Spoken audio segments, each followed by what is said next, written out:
আমি মনে করি মানুষের জীবন তখনই সুন্দর হবে যখন সে তার সব পাওয়া না পাওয়ার অভিযোগগুলো বাদ দিয়ে যা আছে তাই নিয়েই আল্লাহর কাছে সন্তুষ্টি জানাবে। সো হ্যালো এভরিওয়ান, আসসালামু আলাইকুম। কেমন আছেন সবাই? আমি তো আলহামদুলিল্লাহ অনেক ভালো আছি।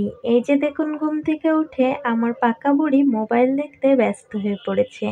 আমি কখনোই চাইতাম না আমার মেয়ে মোবাইল দেখে সময় নষ্ট করুক বা মোবাইলের প্রতি আকৃষ্ট হোক। এখন এই তো দিন যতই যাচ্ছে ততই যেন মোবাইলের প্রতি বেশি আকৃষ্ট হয়ে পড়ছে। এই তো সকালবেলা খাওয়া দাওয়ার পর বেশ থালা বাসন জমা হয়েছিল, সেগুলোকে ধুয়ে নিয়েছি। তারপর কোটা কাটা সেরে একেবারে রান্না করতে চলে এসেছি।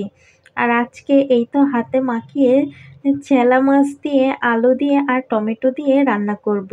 শীতের দিনে এই যে তেলালা মাছগুলো খেতে না ভীষণ মজা লাগে। এখন এই তো ছেলা মাছটা হাতে মাখিয়ে নিলাম, তারপর অল্প করে পানিও দিয়ে দিলাম। এরপর এর ওপর টমেটোগুলো দিয়ে দেব, দিয়ে ঢাকা দিয়ে একেবারে রান্না করতে বসিয়ে দেব। এইদিকে আজকে বেগুন দিয়ে মাছ দিয়ে রান্না করব, তো এই জন্য বেগুনটাকে ভালো করে ধুয়ে নিচ্ছি।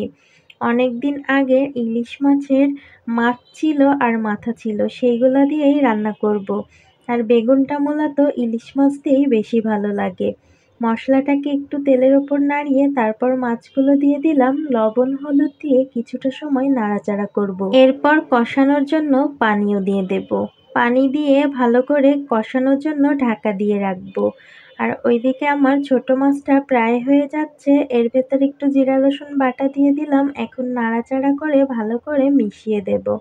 আর জিরা রসুন বাটা ছাড়া কোনো তরকারি আমার কাছে ভালো লাগে না। এইদিকে বেগুনের তরকারিতেও একটু জিরা রসুন দিয়ে দিয়েছি।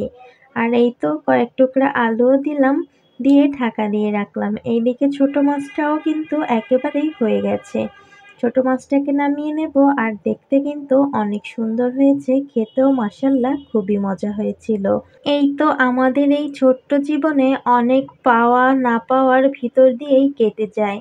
তবে আমার মনে হয় আল্লাহ যাকে যা দিয়েছে তাই নিয়েই সন্তুষ্ট থাকা উচিত। আল্লাহ পাকের কাছে হাজারো লক্ষ কোটি শুকরিয়া জানাই।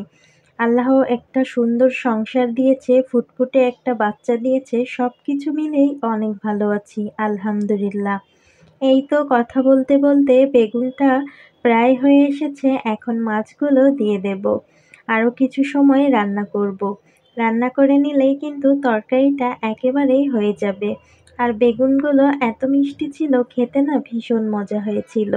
আর আমার ইদানিং তরকারিতে লবণটা খুব কম হয়, এজন্য তরকারিটা আমি একটু চেখে দেখলাম কেমন হয়েছে।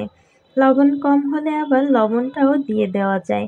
এই তো কথা বলতে বলতে তরকারিটা হয়ে গেছে। আজকের ভিডিওটা এই পর্যন্ত। সবাই ভালো থাকবেন, সুস্থ থাকবেন। আল্লাহ হাফেজ।